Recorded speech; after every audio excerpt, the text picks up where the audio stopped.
So hi! Welcome and welcome back to my YouTube channel, and for today's tutorial, ituturo ko sa inyo kung paano nga ba mag-subscribe sa ating LokLok account. But first, can you subscribe to my channel and don't forget to hit the subscribe button and the bell to notify you for my new updates. And once you learn more, just keep on watching and let's start. So ayan guys, for today's video, i-open lang natin ang ating LokLok app sa ating mobile phone. So, pagka-open ng inyong LokLok app mula dito sa pinakang homepage, make sure guys naka-login din yung account na gusto nyong ipang-subscribe sa LokLok. So, dito guys sa homepage, itap nyo lang yung VIP button na nandito sa may lower right side. And ayan guys, para makapag-subscribe tayo dito sa LokLok app, tap nyo lang dito yung to activate. So, tap nyo lang to sa may VIP. And ayan guys, para makapag-subscribe tayo dito sa LokLok, meron kayong two options na pwedeng pagpilian. So, pwede dito yung basic or yung standard. So, pakita ko sa inyo kung ano ba ang nilalaman ng basic kapag nag-subscribe kayo. So, kita nyo guys, meron siyang comparison. Kapag subscribe nyo yung basic, ito yung pwedeng yung ma-avail. So, ad-free siya. So, walang lalabas na mga ads. Enjoy 1080p HD quality. Download 1080p quality. Download acceleration. Multi-download, cast to TV, login terminal, and then device count is hanggang 3. So, dito naman guys sa standard, kapag ito yung pinili nyo, ang mga benefits niya is ganun din. Ang pinagkaiba lang guys ng standard and then yung basic is dito sa login terminal. So, kung makikita nyo dito sa basic, ang pwede nyo lang mai-login dito is pang phone or pang PC. While dito sa standard is, pwede siya sa phone, TV, and then PC. So, tsaka dito sa device count guys, ito din yung pinagkaiba nila. So, sa basic is hanggang 3 yung pwedeng account na kumonek, and then dito sa standard is hanggang 4 na device naman.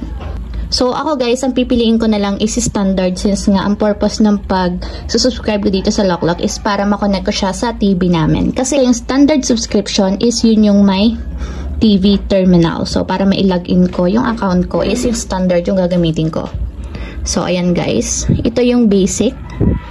Meron dito guys mga limited offer and then discounted na promo dito sa subscription. So, kayo na lang yung mamili kung ano yung gusto nyo.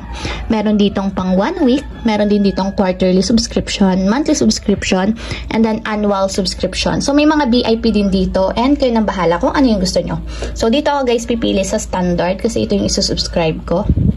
So, ang pipiliin ko guys is itong monthly subscription. So, kung makikita nyo, 169 pesos lang siya. Good for 1 month na siya.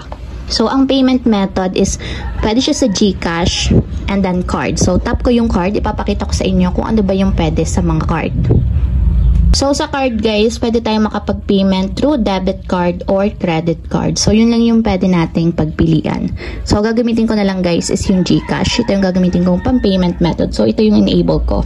And then, naka-enable yung monthly subscription na 169. So, itong isa guys is VIP siya. So, ito na lang yung pipiliin ko. So, ang total na babayaran ko is 169. So, through GCash siya. Tap ko yung pay. So, make sure guys, merong fund yung inyong GCash wallet kasi mag-auto-redirect siya sa GCash natin para ma-confirm yung payment. So, nagli-link na siya sa GCash. Lagay nyo lang yung inyong mobile number sa GCash. After nyo malagay yung phone number sa GCash, tap natin yung next.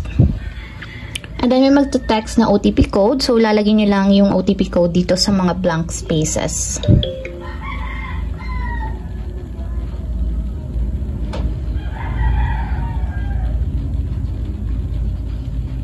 And then, tap next. So, lagyan nyo lang guys yung code or yung PIN ng inyong GCash account. And then, after nyan, tap nyo ulit yung next.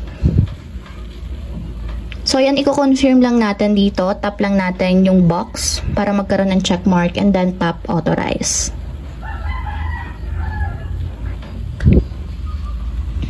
So, may magsasend ulit guys na OTP code sa ating GCash number. So, ilalagay nyo ulit yung code dito sa blank spaces.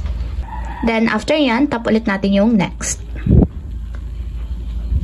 So, yan, online payment linking successful. So, yan, almost ready na daw yung subscription. And ayan guys, kung makikita nyo, nakasubscribe na tayo dito sa LokLok. So, naka-VIP daw siya. So, ang expiration niya is good for 1 month siya. So, today is 26. So, may expired siya next month. 26 din yung date. So, ayun lang guys. Ganun lang kasimple kung paano nga ba mag-subscribe sa Loklok app. If you have a question, kindly comment down below and don't forget to hit the subscribe button and the bell to notify you for new updates. And thank you for watching!